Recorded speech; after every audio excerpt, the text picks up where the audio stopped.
Pemirsa, akibat jalan rusak dan tanjakan yang tajam, warga dan petugas Linmas terpaksa harus memikul kotak suara dan bilik suara berjalan sejauh 8 km menuju TPS.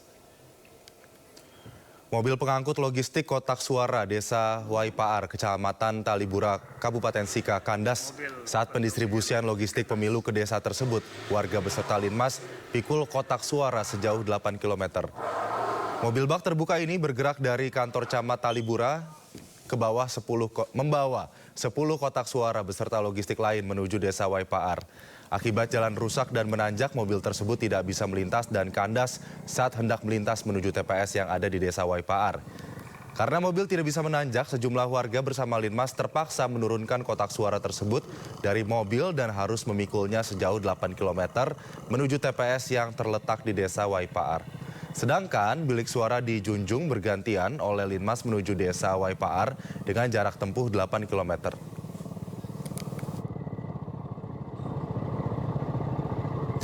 Pemirsa, Komisi Pemilihan Umum Kabupaten Bone Bolango, Provinsi Gorontalo mulai mendistribusikan logistik pemilu 2024.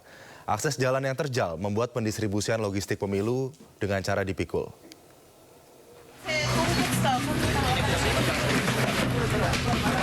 Pendistribusian logistik pemilu tahun 2024 di Kecamatan Pinogu dimulai dari gudang logistik pemilu KPU Bone Bolango di Desa Bulotalangi, Kecamatan Bulago Timur. Logistik pemilu diangkut menggunakan mobil truk menuju Desa Poduwoma, Kecamatan Suwawa. Setibanya di Desa Poduwoma, KPU mulai menurunkan logistik dan memisahkannya serta mengikat logistik pada bambu yang akan dipikul jasa angkut.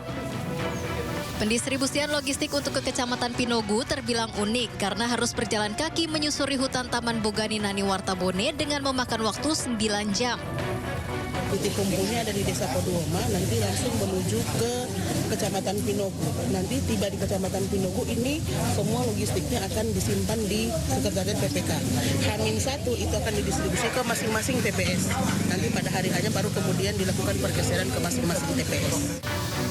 KPU memilih berjalan kaki dibanding menggunakan kendaraan bermotor karena khawatir logistik pemilu akan rusak atau terjatuh akibat akses jalan yang terjal. Logistik yang didistribusikan adalah 7.855 lembar surat suara beserta 40 kotak suara yang terdiri dari surat suara Pilpres, DPR RI, DPD RI, DPRD Provinsi dan Kabupaten.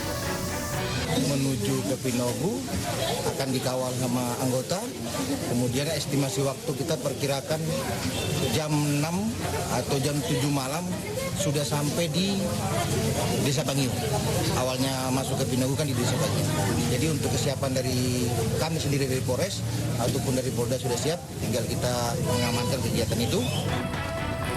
Pendistribusian logistik ini dikawal 16 personil polisi dari Polres Bone Bolango dan Polda Gorontalo. Pengawalan dilakukan mulai dari proses distribusi hingga disalurkan ke masing-masing TPS. Dari Bone Gorontalo, Faradila Alim, iNews melaporkan. Pemirsa, jelang pemilihan umum 2024, Komisi Pemilihan Umum dari berbagai daerah mulai mendistribusikan logistik pemilu 2024. Pengiriman dimulai dari daerah terjauh atau terpencil.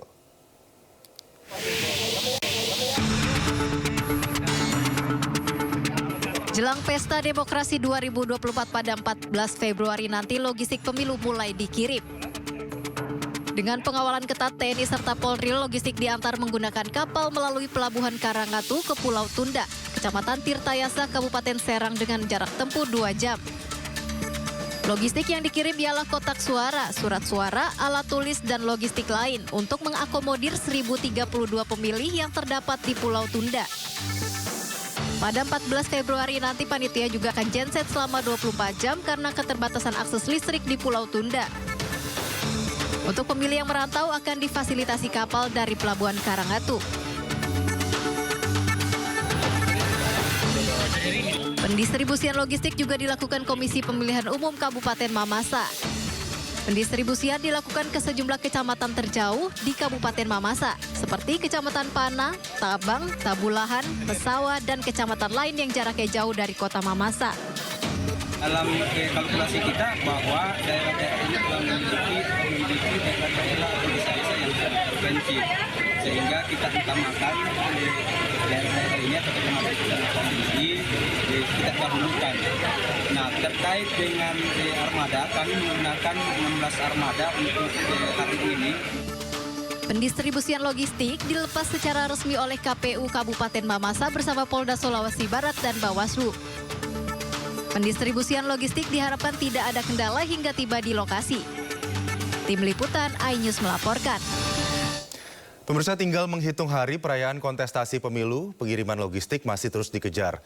Di Alor, Nusa Tenggara Timur, sebuah truk pengangkut logistik hampir terbawa banjir saat melewati anak sungai dan tertahan bebatuan besar yang terbawa banjir.